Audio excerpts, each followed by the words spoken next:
I made a video about this a month ago or so, the Work Sharp Field Sharpener. I spoke about how much I liked it, especially for the money. It's less than £30.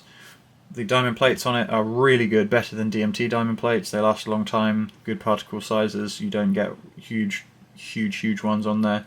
The ceramic stone is really good, but the main drawback on this is basically the housing that it comes in.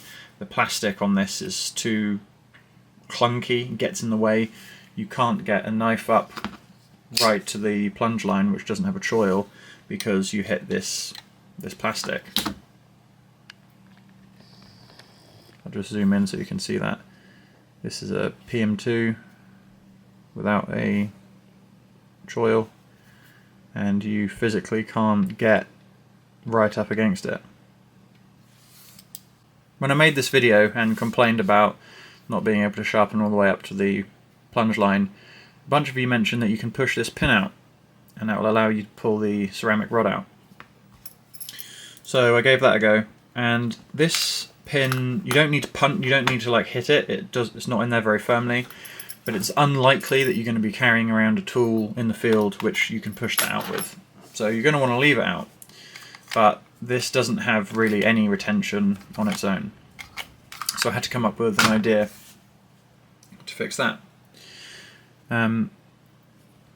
As you can see, this has a channel that's dug all the way through it, and the pin goes through and it sits in this channel and stops you from pulling it out. And from the factory there is a lump in the middle of it. You can see where it's all coarse here. So there's a lump of plastic this way, and that means the pin hits that plastic and it stops you from infinitely rotating this when it's in the housing. So I cut that pin off, cut the lump of plastic off with a utility blade and filed it down a little bit. And I did that so that I could fit an O-ring over it. I don't know what size this O-ring is. I will measure it up and stick it in the description, but most of you guys probably have a box of assorted O-rings, so just find out what works better.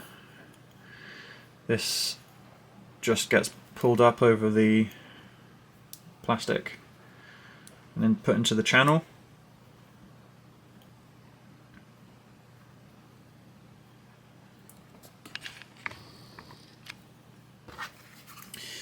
And you can see when you push this in, or maybe I'll just zoom in so you can see that. When you push this in, the best way to do it is to turn it as you push, and it just pops in. And to take it out, the same again, give it a bit of a twist. Pushing it straight in is quite difficult. I'm pressing really hard there, and it only just snaps in. And the same for pulling it out. It's really difficult if you just go and straight pull it out, and I think you'll probably end up cutting the O-ring. Just give it a slight twist in, slight twist out.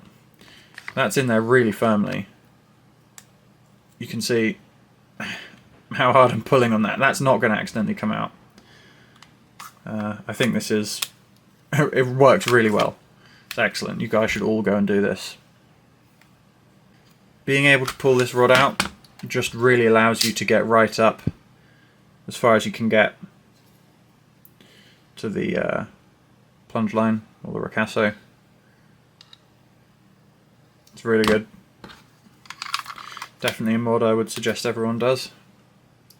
And if you want, you can push this pin in over the O-ring just a little bit so you don't lose it, and you definitely won't be able to pull it out there. You won't be able to push it all the way through because you will probably cut that O-ring in half. But yeah, that's all I've got, guys. Just a quick one this week.